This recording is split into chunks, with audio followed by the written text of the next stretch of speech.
Okay, guys, we are back. I don't know what happened. TikTok could close. I don't know what happened, guys. I really don't know what happened. Like, that was BS, guys. That was just beyond BS. Um, so, guys, we're gonna have a serious conversation, you know, since, I have all three streaming platforms. As you guys can tell on my face, and this is the natural face, not the sad face, not the sorrow face. Shit, actually, this is the sad face.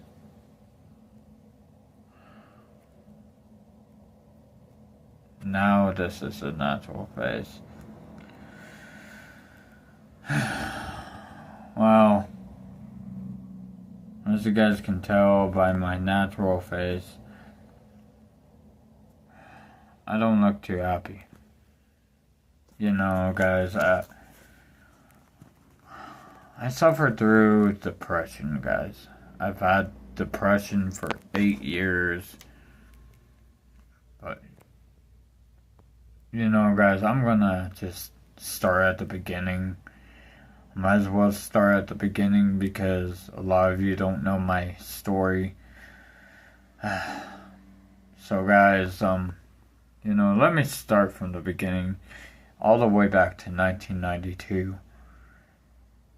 So, I was born in 1992 in a small town in Colorado. That's all I'm going to give you guys. And, my parents were married, and my mom, she was 19 years old, and, she was pregnant with me. Not able to walk, without crutches, and having to use a wheelchair pretty much her whole life because of what she was born with. I won't really go into detail really because I respect my mom's privacy, but this is a story you guys need to know. So continuing, my parents, they ended up getting into a divorce because they just couldn't be together.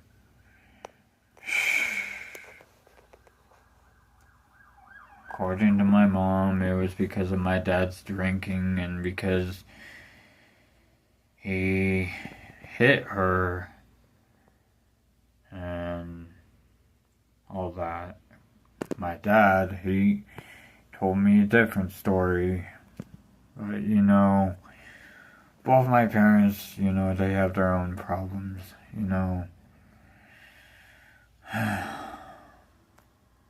And so, my parents, they ended up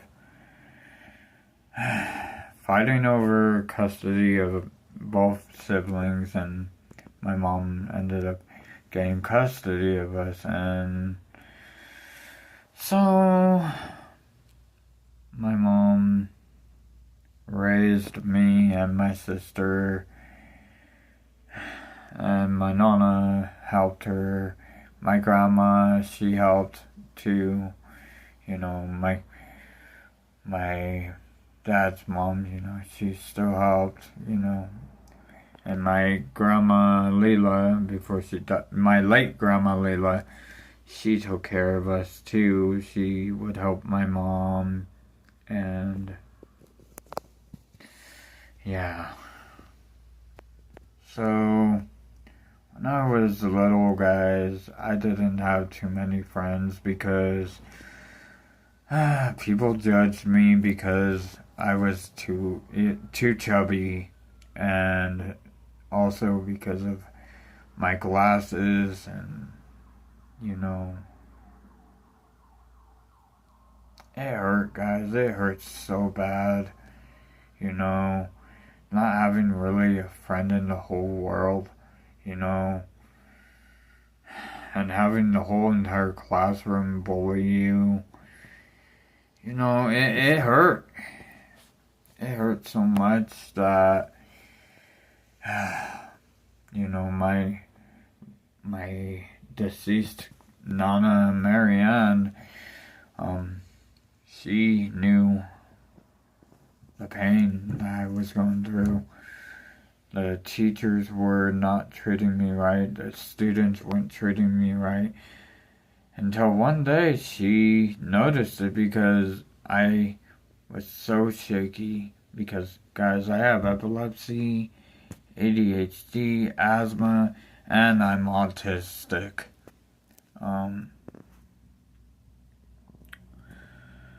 I dropped my lunch and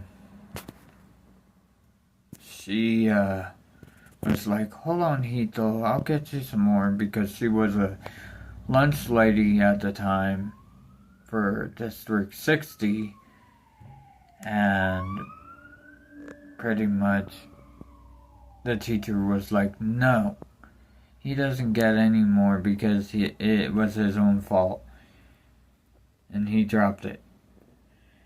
My Nona did not appreciate that, and she did not like that, because I was her grandson and I was her baby. I was basically her baby because, you know, we were family, and, you know, guys, my Nana, she took very good care of me. As a kid, as an adult. You know, guys, she loved me so much. I don't want to break down in my video, but, you know, guys, you all need to know the story of my life and what I've been through.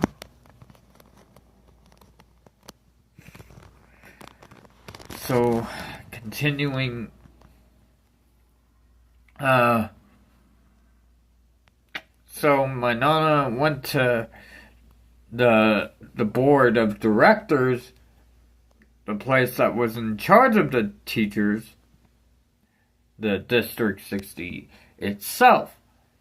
And that teacher got in trouble, and the students, they even got in trouble by whoever took over as the teachers. I was transferred into a different class, and I met this girl that was being bullied also. And this girl, she had cancer. She was suffering through cancer.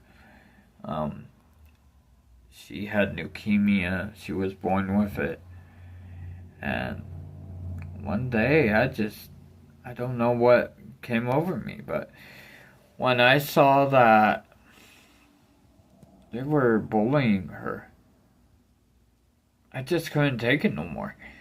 Something pissed me off. Like, something gave me the braveness, and, you know, something made me brave enough to go and stand in front of her with my arms open like a shield and protect her. And I said, why don't you go pick on somebody your own size? Go, leave her alone, I told them. And they all respected me after that. You know, they all left her alone. I was her only friend. And, you know, I played with her every day that we were in school. And this next part's gonna break your hearts because it breaks my heart too. We were both the same age. And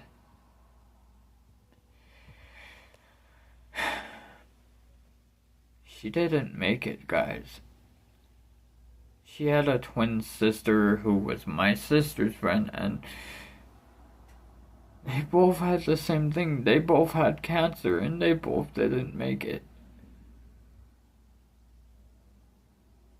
I lost my best friend, guys. You know how painful that is? You know, guys, how depressing that is to remember all of that. And then to not really have any friends to hang out with. I held all of that pain in my heart for a very long time because no one told me that she had died. But they told me about my papa when I was 9 years old. And, you know, they waited till I got older to tell me about Samantha. Which, you know, I'm glad they did, but at the same time, it hurts. It hurts so much, guys. Because I lost my best friend. I lost my best friend.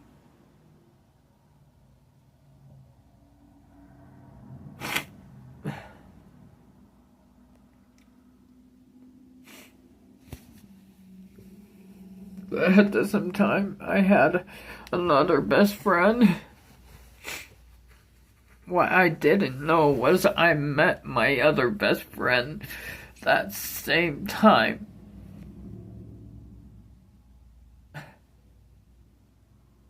But the funny thing is, we didn't start hanging out until after high school. Because I know one thing that hurts me the most, guys, and this is what hurts me. I deserve to cry. I deserve to let out all these tears.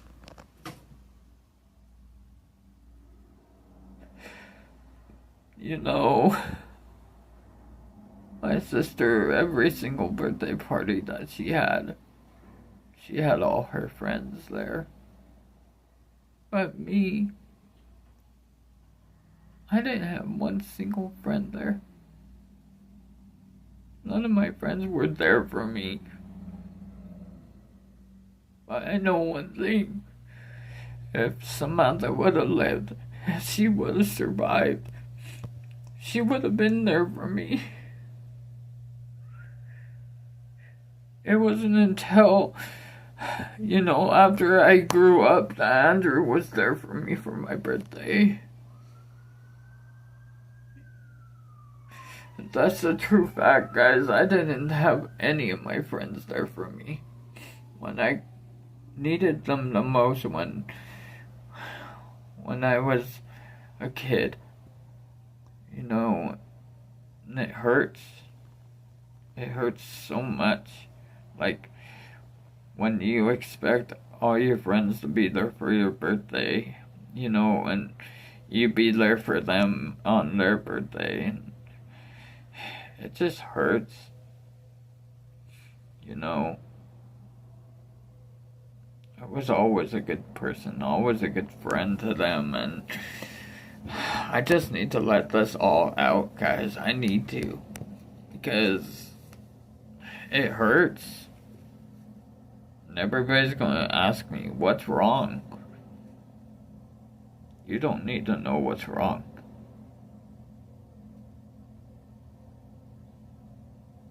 Pretty much you could see what's wrong. You could watch and see what's wrong, because my life could have been much different. My life could have been much different. Even high school. If that piece of shit, and I don't care, guys, I don't care, I'm gonna say it. If that piece of shit didn't ruin my relationship. I had a beautiful relationship with a beautiful girl from Centennial. If that piece of shit didn't get my phone and start talking to my girl I would have had just as long of a relationship. But no, that piece of shit had to go and grab my phone. He ruined it. And now I'm alone. But you know what? It doesn't matter, guys. It doesn't matter. I'm single, but I learned. I conquered the pain, guys. I conquered the heartbreak and the hardship over the fucking years. I've been hurt so many times that it's not funny. I conquered it. I don't even have really that many tears left. I do have depression, like I said. I suffer from it, and, you know, this shit sucks.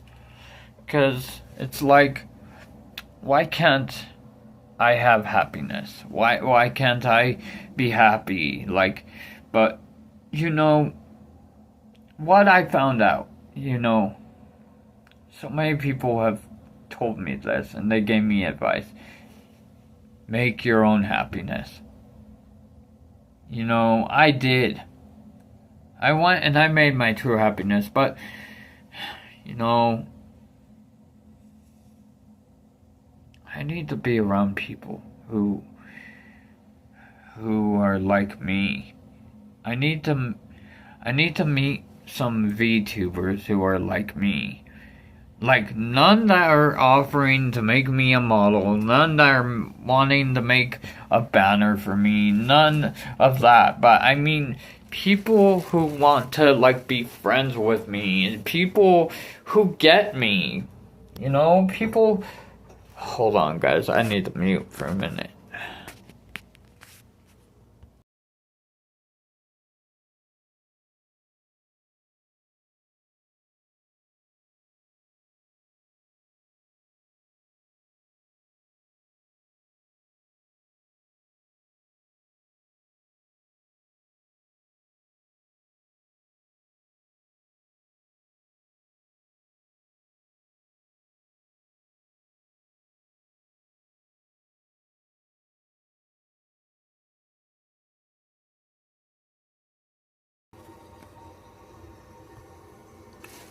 My point is, I need people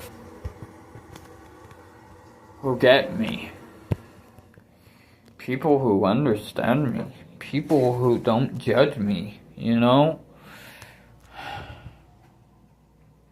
Like today, you know, I told my story to Alex about the true reason I was scared of girls for a long time, and I'm going to tell all the rest of you the true reason. So, when I was a little boy, and a lot of you are going to be like, holy shit. When I was a little boy, or should I say gender fluid, pretty much my nana, because, you know, I didn't have my dad in my life. And my parents were already divorced. I didn't have no guy in my life whatsoever. I'm probably going to hide this on Facebook anyway. So, I'm going to say this anyway. So, anyway, my nana, she didn't trust anybody alone with me in the bathroom, you know, even though, you know, I was a little boy, you know. She thought I was too young to go into the boys' bathroom alone. So, not having another guy there, she pretty much took me into the girls' room. And I went and used it, and then we left. And this was before a doctor's appointment, because I had to go to the neurologist at the time at Parkview. I still have to go to a neurologist. Anyway, guys, one day when I was ready to finally go to the boys' bathroom by myself, like they trusted me to, and my eyesight, guys, I was born not able to see perfectly because I was born with cataracts, and they did surgery on my eyes when I was a baby. So my eyesight was not good, so I couldn't see really at all. So I was having a hard time looking at the signs, like which one was girls and which one was for boys.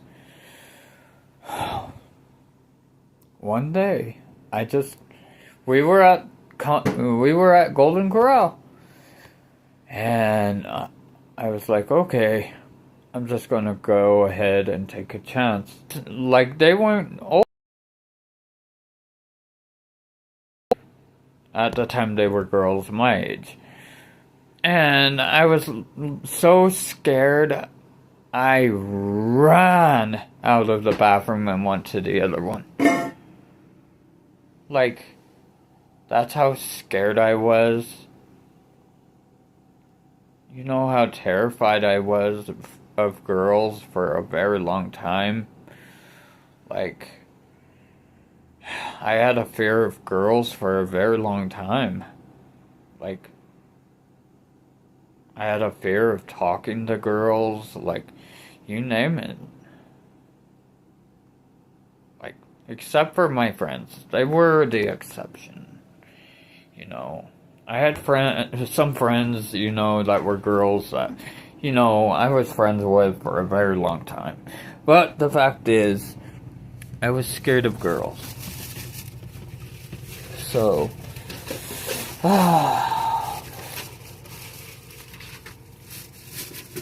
either way, I was scared of girls because of that.